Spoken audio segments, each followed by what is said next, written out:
you act as if God is within you, your voice changes, your posture changes. You stop asking for permission to live with fire. And when you stop waiting, heaven stops waiting too. This is not a lesson. This is a summons.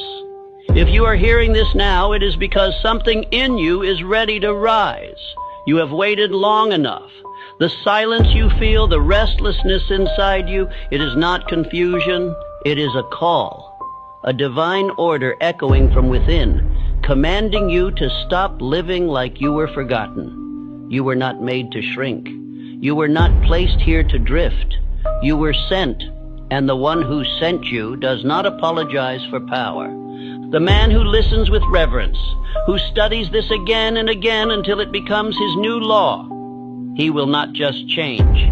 He will become the living proof of purpose, sent with clarity, walking with power, and finishing what heaven began. Now listen, because the moment you believe this truth, you will no longer walk as a man. You will walk as one who was sent. You have walked long enough pretending to be less than what you were sent to become.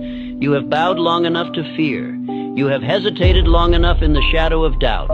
But now the voice of purpose calls to you. And if you will obey what is about to be spoken, not just hear it, but obey it, you will never again be the man you were before this hour. Because what I'm about to give you is not motivation.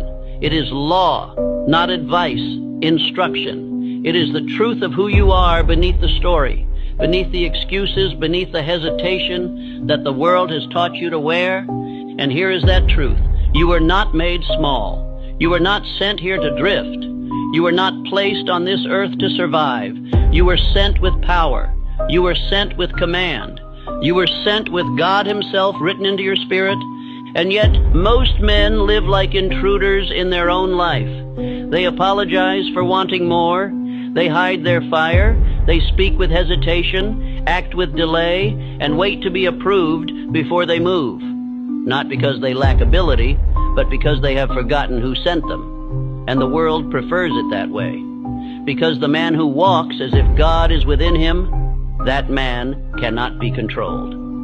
That is why this truth is not handed out in schools. It is not printed in the headlines. It is not celebrated in public.